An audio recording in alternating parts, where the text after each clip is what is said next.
2 minutos, sejam muito bem-vindos, programa Olhares no ar. Que coisa boa ter a sua companhia aí nesse começo de tarde. Gente, na nossa série sobre o melhor da terceira idade, nós vamos mostrar para você hoje os vovôs fashions. Não sei se você se lembra, mas a gente mostrou as vovós fashions. Agora é a vez deles. Eles têm chamado aí a atenção por onde passam. A gente vai mostrar só uma pitadinha aí para você ver o estilo desses vovôs.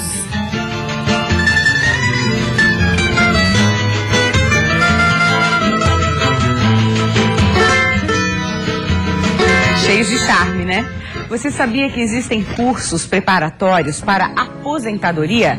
As aulas ajudam nessa transição aí de quem está saindo do mercado de trabalho e também auxiliam a pensar sobre alternativas para a vida pós-aposentadoria. Então nós vamos ter também aqui no estúdio uma conversa sobre os direitos dos idosos, super importante a gente saber disso, mas antes vamos conhecer mais uma candidata ao título de Miss Santa Catarina 2016, é a Mariana Guerra, que está aqui toda linda. Tudo bom, Mariana? Bem-vinda.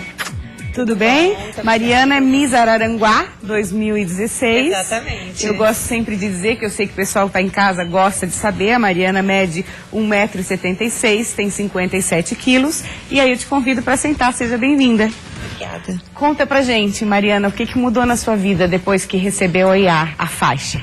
Olha, muita coisa mudou. Antes eu tinha uma rotina que ela era acadêmica, basicamente, né? Você cursa Engenharia de Energia. Exatamente. Eu terminei meu curso agora, essa semana, apresentei meu trabalho de conclusão de curso, então realmente foi uma etapa que se encerrou e coincidiu com, então, o início da participação no concurso, né? Então, a minha rotina mudou bastante. Apesar de sempre ter sido uma pessoa preocupada com o bem-estar físico, né? Alimentação... A gente mudou tá vendo bastante. Fotos. Tô achando lindo esse vestido vermelho aí. Muito lindo, né? Lindo, lindo. Mudou bastante o quê? Então, mudou bastante porque agora é muito mais do que apenas uma preocupação. Exige muito mais dedicação, muito mais empenho, muito mais esforço da minha parte para tá na minha melhor forma, né? O grande dia tá chegando, né? Já é no mês que vem. Tá super perto, tá Como chegando. É que você trabalha essa questão de expectativa? É bastante ansiosa? Olha, eu não sou muito ansiosa, mas é claro que o coração fica mil, né? Cada dia tá mais perto e vai ser uma experiência incrível, tenho certeza. E eu tô me preparando bastante, me cuidando bastante de alimentação, cuidados faciais e tudo mais, pra no dia eu poder representar a minha cidade da melhor maneira possível. Você tem 24 anos, já tinha participado de algum concurso de beleza? Não, concurso de beleza não. Eu já fiz alguns trabalhos como modelo, mas nada assim, nunca fui agenciada, só alguns trabalhos assim. E agora já tá pegando o Miss Santa Catarina 2016. Agora já tô pegando o Miss Santa Catarina de cara. Já é um bom começo. Já. É uma responsabilidade enorme também, sim, né? Imagino. E aí, o que você espera? Assim, as meninas que têm vindo aqui, as outras candidatas, falam muito da importância de participar. Só o fato de participar, de conhecer outras pessoas, de passar por essa experiência também é muito válido. Com certeza, todo o processo tem sido incrível e tudo isso tem servido de um aprendizado para um crescimento pessoal enorme. Então, é lógico que todas nós que participamos queremos ganhar, mas só a participação, a experiência, ela já resulta num crescimento maravilhoso, está sendo muito gratificante realmente. Outra coisa, Mari, que a gente comenta aqui é a questão da evolução do conceito de concursos de beleza, né? De uns 5, de uns 10 anos para cá, mudou muito. Hoje não se fala só na beleza da mulher catarinense, né? Precisa de atitude, precisa de responsabilidades. Como é que você vê a questão dos concursos de beleza hoje em dia? Exatamente. Agora, participando, eu posso ver melhor que o Miss não é apenas um concurso de beleza, né? Não é um simples concurso de beleza. Ele exige muito mais da participante. Precisa de dedicação, inteligência, superar limites, né? E é claro que a gente precisa estar preparada não só fisicamente, mas psicologicamente e poder então dar o nosso melhor para representar as mulheres e a nossa comunidade. Adorei, obrigada, prazer em te conhecer. Eu que agradeço, muito Miss obrigada. Araranguá 2016, Mariana parece aí super determinada. Ah, com certeza. Boa sorte para você, sucesso, obrigada. Tá? Gente, agora a gente vai mostrar pra você os vovôs fashions. Não sei se você lembra nessa semana, né, que nós estamos falando dessa questão da terceira idade, do melhor da terceira idade. Nós mostramos as vovós fashion, aquelas que andam pelas ruas de Nova York sem se importar com a opinião dos outros. Hoje a gente vai mostrar os vovôs fashion. Olha só quanto estilo aí. Também faz parte de um projeto de um fotógrafo que caminha pelas ruas de Nova York nos Estados Unidos, flagrando aí as pessoas, os homens que passaram dos 60 anos, mas que se vestem cheios de personalidade e muito estilo.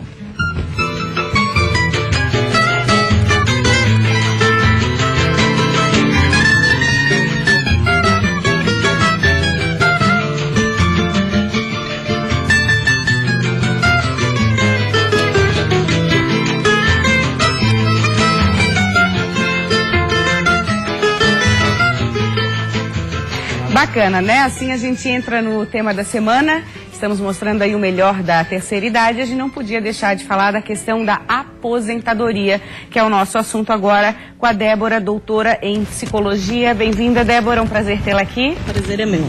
Você ministra um curso. Em princípio, a gente pode pensar assim, né? Um curso para se preparar para a aposentadoria. A gente pode dizer que é um conceito novo no Brasil? Sim, no Brasil sim. Digamos que de uns 8, 10 anos para cá que tem sido mais debatido. Mas sempre foi importante. Agora que as empresas estão começando a perceber os benefícios que isso traz para toda a equipe de trabalho. A aposentadoria é um período da nossa vida que gera medo, angústia, culpa. Eu vou formando a minha identidade a partir do meu trabalho. Sempre que a gente se apresenta, a gente já fala, sou a Débora, sou psicóloga. Já vira um certo sobrenome, assim. Isso. Uma referência. Exatamente. E aí, quando você se aposenta, quem será você agora, nesse momento? Então é muito comum a gente ver, presenciar casos de pessoas que estão para se aposentar ou já se aposentaram de depressão, angústia, ansiedade, divórcios. Então os efeitos são inúmeros se não existe essa preparação. Acho que uma das grandes dificuldades, Débora, é justamente a questão do tempo livre.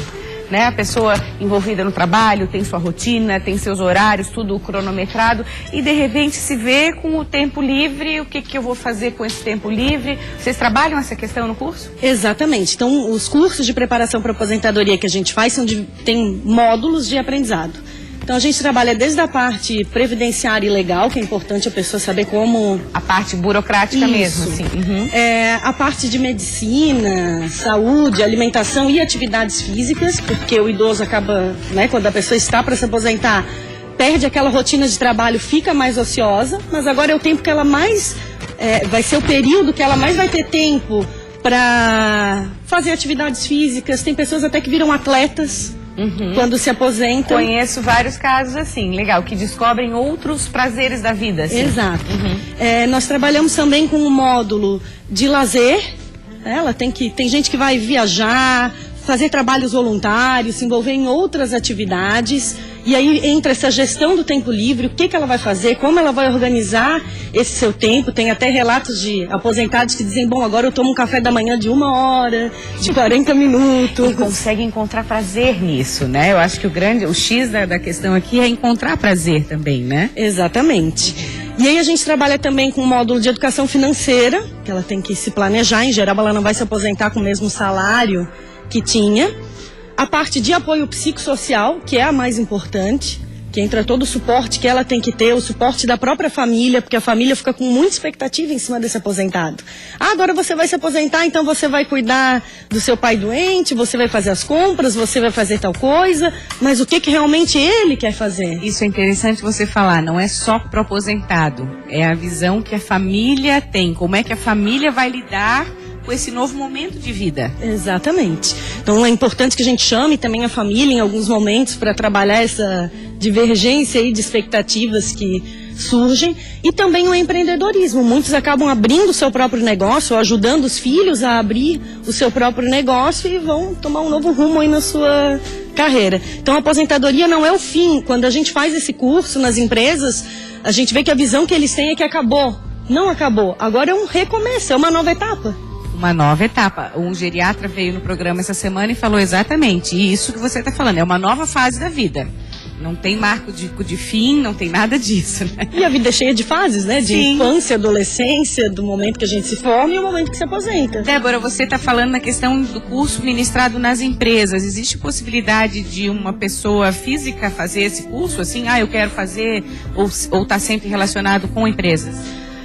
O que nós fazemos na Zinder está sempre relacionado às empresas, mas existem profissionais que fazem serviço de coach e aí eles podem trabalhar individualmente com pessoas que estão nesse momento aí de aposentadoria. Nas empresas, o que é importante é que esse trabalho comece a ser feito pelo menos uns 2, 3 anos antes das pessoas virem se aposentar. Isso eu ia perguntar para você. Em que idade, em que momento da vida a gente tem que começar a pensar na nossa aposentadoria? O ideal seria pelo menos uns 5 anos antes. Para a gente já começar a mudar alguns hábitos, fazer esse planejamento, o que a gente vai fazer, como vai fazer, o que eu preciso. E fazer um planejamento como e quando. Uma planilha, escreve no papel e coloca lá o que eu vou fazer, como eu vou atingir isso e o prazo para eu atingir. A gente planeja tanta coisa na vida, não pode deixar isso de fora, né? Exatamente. Eu peguei um dado importante aqui, para vocês terem ideia, gente. No Brasil existem 18 milhões e meio de aposentados. Então, assim, essas pessoas precisam sim pensar, estarem preparados para terem uma aposentadoria e, consequentemente, uma velhice com qualidade, né? Com certeza, com qualidade, com felicidade, porque quando a pessoa está feliz com as suas escolhas, isso influencia em todo o corpo dela, em toda a saúde, em todo o seu bem-estar. Você nota nos seus cursos dificuldade dessas pessoas desapegarem de hábitos que já estão tão acostumados com a rotina do trabalho? Sim, as pessoas encontram muita resistência nesse momento de se livrarem de hábitos e alguns também se sentem muito largados, jogados pela empresa. Poxa, agora eu estou para me aposentar e aí eu tenho tanta experiência, passei anos aqui e agora eu sinto que eu sou uma peça que estou lá naquele cantinho só esperando para ser descartada. Isso, claro, que é muito, muito ruim. Então, assim, as pessoas têm que prestar atenção, mas também as organizações têm que estar preparadas para esse processo fluir da melhor maneira possível, né? Sim, e aí muitos perguntam, mas por que investir em alguém que está saindo da empresa? Claro, a empresa tem que investir em todos, quem está entrando, em quem está saindo, mas quando a gente está numa organização que se preocupa também com a nossa pós-carreira, com o que a gente vai fazer no momento de se aposentar, isso torna as pessoas mais felizes. Isso faz que a gente se vincule, se comprometa mais com o trabalho. Ao ver que a minha empresa ela é responsável, ela cuida de fato das pessoas. Sem dúvida. Adorei sua vinda aqui. Obrigada por compartilhar e nos trazer essas reflexões tão bacanas. Obrigada, Débora. Eu que agradeço. Até a próxima. Até. Você continua ligada no programa Olhares, que a gente volta rapidinho. Vamos falar sobre direitos dos idosos. Até já.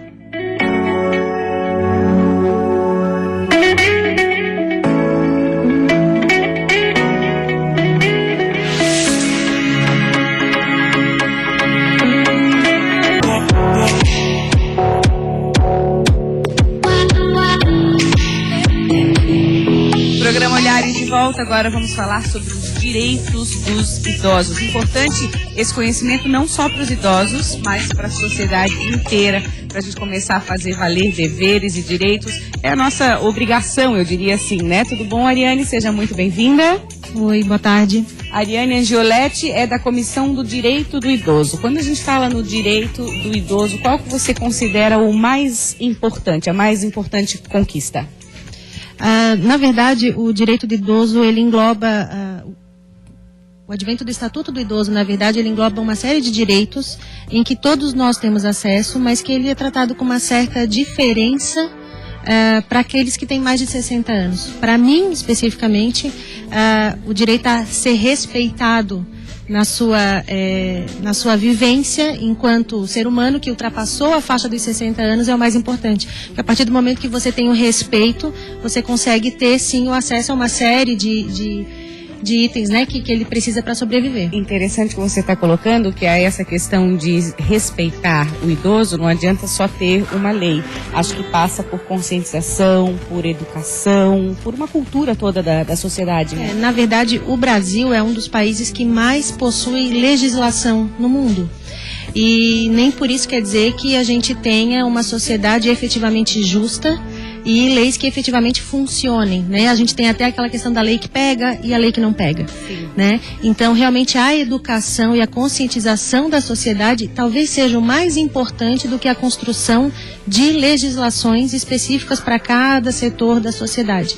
Mas, como a gente é um país que vem envelhecendo, nós éramos uma pirâmide populacional, onde as crianças eram a grande base, e a perspectiva é que em 2050 nós sejamos uma pirâmide invertida. Sim, né? Até porque a gente sabe que a expectativa de vida do brasileiro e pessoas do mundo inteiro está aumentando, né? Sim, a previsão é que em 2050 nós sejamos 3 idosos para uma criança no Brasil.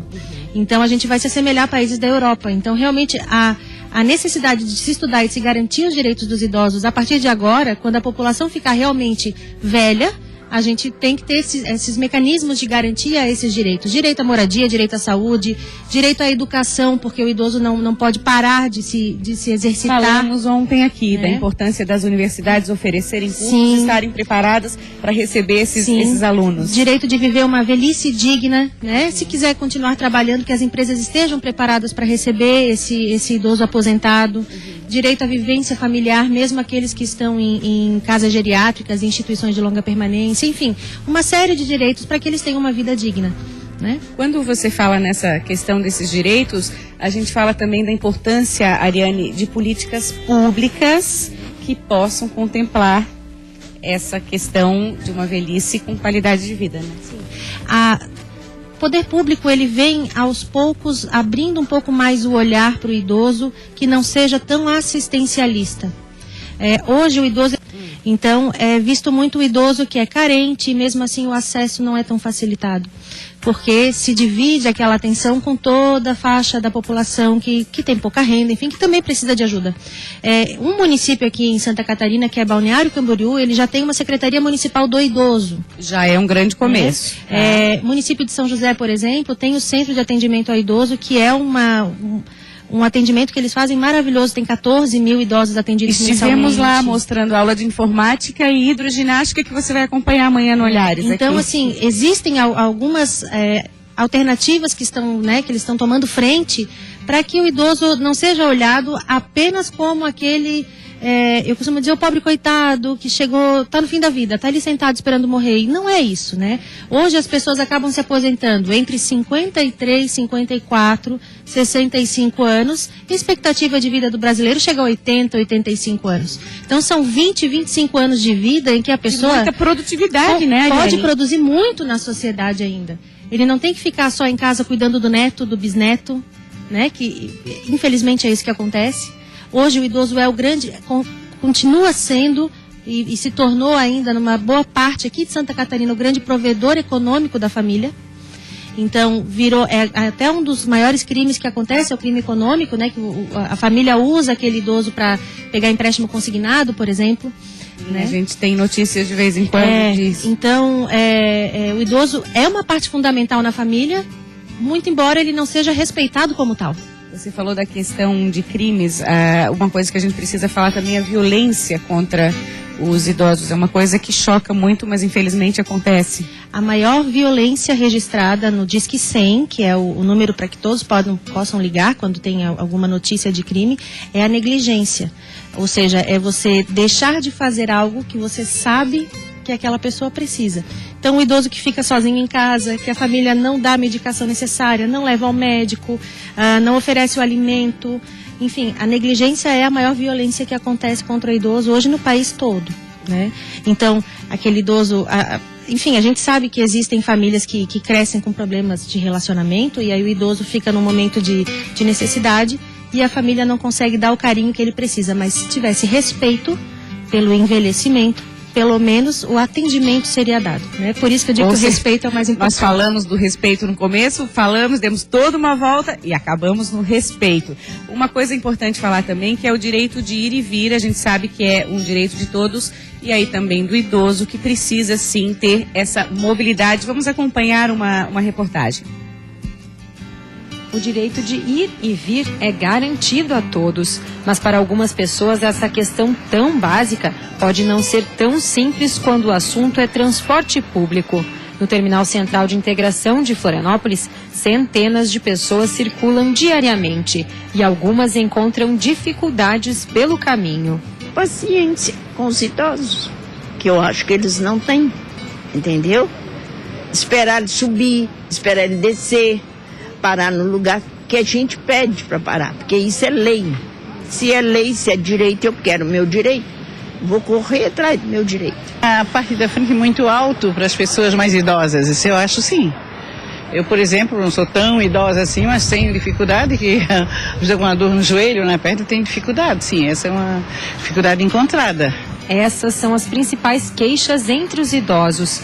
Fazer com que a discussão sobre essas dificuldades chegue aos órgãos competentes é o que quer a Comissão de Direito do Idoso e da Pessoa com Deficiência da OAB de Santa Catarina. O Ministério Público vai estar presente, nós vamos pedir um termo de conduta, né, para que todos tenham conhecimento e daí para frente, então sim, se determinem ações para que esses objetivos sejam realmente cumpridos, para não ficar só mais uma reunião por existir a reunião. Durante palestra, o secretário estadual do Planejamento e superintendente de desenvolvimento da região metropolitana da Grande Florianópolis destacou ações que podem ser realizadas a curto prazo para facilitar a mobilidade de idosos pela região. Este mês ainda deveremos receber a modelagem da parte da infraestrutura do BRT, desde São José até chegar aqui à ilha. E essa modelagem vai ser fundamental para nós definirmos junto, tanto ao Tribunal de Contas quanto à população, através de audiências públicas, de que maneira esse BRT vai funcionar, de que forma ela vai ser implantada e em que prazos, em que etapas. Essas ações colocadas em prática podem ajudar a reduzir o número de acidentes envolvendo idosos, já que, conforme um levantamento divulgado pela Comissão de Direito do Idoso, a cada 100 acidentes registrados, 30 acontecem com idosos e eles vão desde simples colisões até quedas de veículos. Santa Catarina apresenta a maior expectativa de vida ao nascer do país. A estimativa da Organização Mundial da Saúde é que o Brasil se torne o 6º país no mundo com o maior número de idosos em 2025, com 32 milhões, ou seja, 15% da população. É um número bastante expressivo. A Ariane participou desse evento que a Bruna mostrou na reportagem. E aí, Ariane, é importante, como você falou, a sociedade já está olhando com mais atenção ainda para essa questão dos idosos. Uma discussão dessa, sem dúvida, vem uma ótima hora, né? O que é importante é que os idosos estão percebendo que eles podem reclamar, que eles podem denunciar quando não são atendidos nos seus direitos. A gente viu na reportagem, né? Uma senhora falando, não, é meu direito, eu vou correr atrás. No ideal, não precisaria nem correr atrás. Justamente. O direito existe. O direito existe, teria de ser cumprido. O que acontece, essa reunião técnica, ela foi chamada basicamente porque o grupo, o Idoso em Foco, é um grupo que reúne várias instituições e organizações que trabalham com o idoso, e que a OAB também faz parte, e que todo mundo recebe informações sobre essas questões do transporte. Então, por conta disso, a gente chamou as empresas de transporte urbano para verificar como é que é feito o treinamento desses funcionários, porque você veja, entra no ônibus, existem os assentos que são prioritários. E aí existem pessoas que não deveriam estar sentadas ali. O idoso sobe, a pessoa dorme. A pessoa fica com sono naquele momento, ela fecha o olho para não levantar. Qual seria a conduta dos funcionários da empresa? Deveriam pedir para aquele usuário se levantar. Então, a ideia começou daí, né? Existem uma série de adequações que precisam ser feitas. Uma calçada, por exemplo, pelo Inmetro, ela pode ter de 5 a 20 centímetros de altura. O primeiro degrau de um ônibus, ele tem que ter 45 centímetros de altura. Se o ônibus não encosta numa calçada, um idoso tem que subir 45 centímetros. Num joelho já bastante cansado, não sobe, não desce, né, cai. Então, as quedas e as hospitalizações, da cada 100 de idosos no nosso estado, 30 acontecem por conta desse tipo de situação. 30%, como a gente viu ali. Sim. Tem muita coisa ainda a ser feita. De novo, pela falta de cuidado e de respeito por aquele senhor, aquela senhora que estão se movimentando num veículo ou estão tentando chegar naquele veículo. Bom, Ariane, quero agradecer muito sua vinda aqui. Obrigada por tanta sempre à disposição. Informação bacana. Muito obrigada. Como você tem acompanhado, gente, essa semana estamos aí apresentando a série especial O Melhor da Terceira Idade, com discussões super produtivas, e é justamente isso, a gente quer enaltecer o que há de melhor depois dos 60 anos. Essa também foi a ideia de um fotógrafo americano chamado Tom Hussey. Ele fotografou idosos que se veem sobre a passagem do tempo e as vidas que estão vivendo. Através do reflexo do espelho, eles se enxergam mais jovens, exatamente como a alma deve ser, independente da idade. Sempre jovem, disposta a mudanças e a buscar novos objetivos. O resultado você confere aí, ficou ótimo. É com essas imagens que a gente termina o programa de hoje. Vem aí Nader Kalil com o Repórter Band. Obrigada pela companhia e até amanhã.